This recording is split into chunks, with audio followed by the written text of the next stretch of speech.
ओम नमः शिवाय।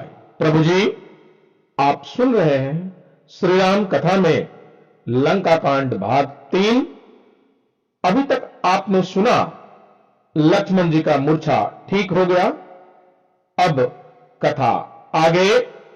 प्रेम से कहिए सियावर रामचंद्र की जय। यह समाचार जब रावण ने सुना तब अत्यंत विषाद से बार बार सिर को पीटने लगा। वह व्याकुल होकर कुंभकर्ण के पास गया और बहुत उपाय करके उसे जगाया। कुंभकर्ण जाग गया।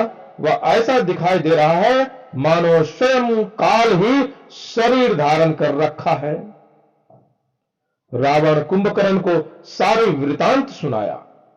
कहा, वानरों ने हमारे बड़े बड़े योद्धा जैसे दुर्मुख, देवशत्रु, मनुष्य भक्षक, अतिकाय, अकंपन तथा महोदर को मार डाला। सुनी स्कंदर बचन तबा, कुंभकर्ण बिलखान, जगदम्बा हरियाणी अब सठ चाहत कल्याण। तब रावण के वचन सुनकर कुंभकर्ण दुखी होकर बोला, अरे मूर्ख, जगदम्बा जगत जननी जानकी को हर कर लाए हो, अब तुम कल्याण चाहते हो। हे राक्षस राज, तूने अच्छा नहीं किया। अब भी अभिमान छोड़कर श्री राम जी का भजन करो, तुम्हारा कल्याण होगा। हे भाई, नारद जी ने जो ज्ञान मुझे कहा था वह तुझसे कहता, परंतु अब समय नहीं है। अंतिम बार मुझसे मिल लो, मैं श्री राम जी का दर्शन करने चलता हूं। राम रूप गुण सुमिरता, मगन भय धन एक, रावण मान कोटि धरा, मद अरु महिषे अनेक। कुंभकर्ण श्री रामचंद्र जी के रूप और गुणों का स्मरण करके एक क्षण के लिए प्रेम में मगन हो गया।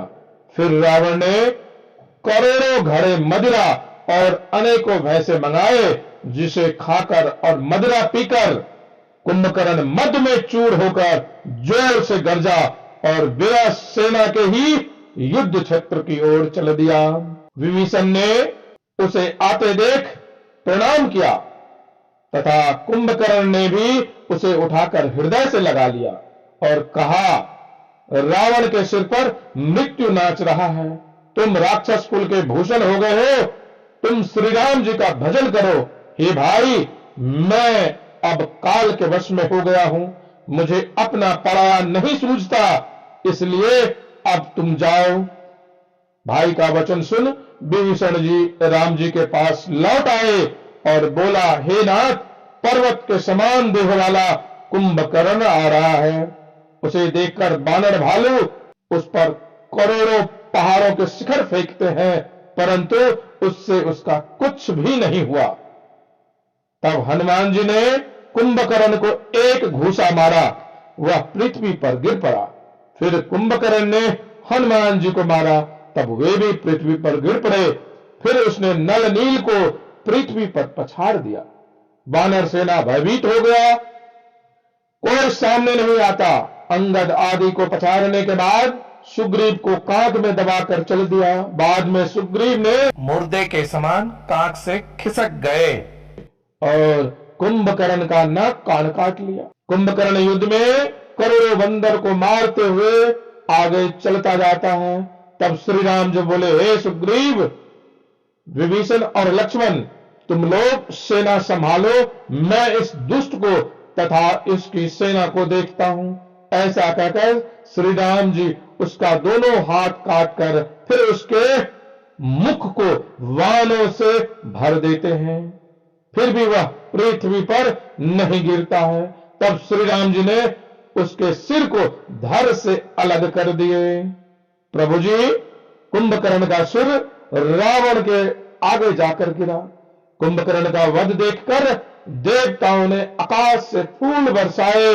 देवर्षि नारद भी प्रभु का गुणगान किया तथा कहा कि अब दुष्ट रावण का शीघ्र वध कीजिए प्रभु जी। अगली सुबह मेघनाथ ने मायामय रथ पर चढ़कर आकाश से युद्ध करने लगा। हनुमान, अंगद, नल नील आदि सभी वानरों को व्याकुल कर दिया। फिर उसने लक्ष्मण जी, सुग्रीव व विभीषण को वाणों से छलनी कर दिया।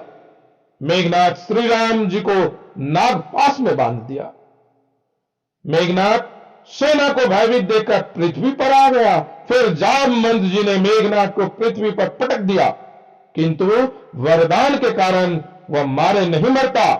तब जामवंत ने उसे रावण के पास फेंक दिया।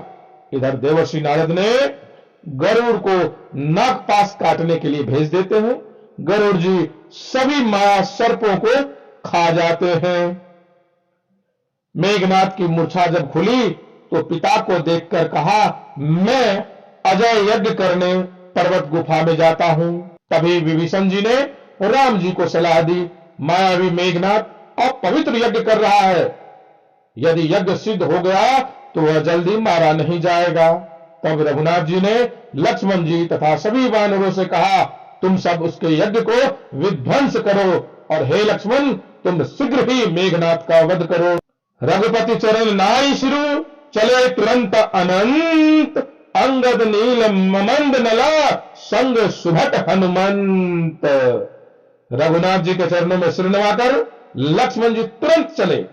उनके साथ नल, नील, ममंद और हनुमान जी भी चले। वानरों ने यज्ञ विध्वंस कर दिया। मेघनाथ को लातों से मारने लगे।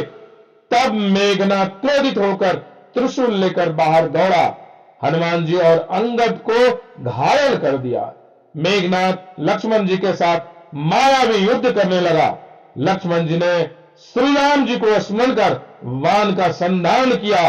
वान उसके छाती में लगी और राम लक्ष्मण कहां है कहते हुए वह अपने प्राण को छोड़ दिया। हनुमान जी मेघनाथ के लाश को लंका के द्वार पर रखकर आ गए। रावण ने जो ही इंद्रजीत के मृत्यु का समाचार सुना, वह मूर्छित होकर पृथ्वी पर गिर गया।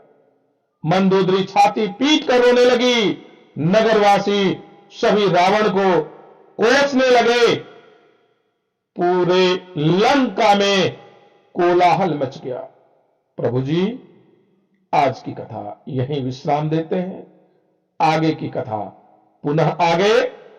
आप कमेंट्स में जय श्री राम अवश्य लिखिएगा तथा अपना प्यार शिवा यात्रा दर्शन को लाइक, शेयर, सब्सक्राइब करके अवश्य दीजिएगा प्रभु जी। एवं चलते चलते सोशल मीडिया फेसबुक व इंस्टा पर भी शिवा यात्रा दर्शन को फॉलो अवश्य कीजिएगा। तब तक के लिए ओम नमः शिवाय।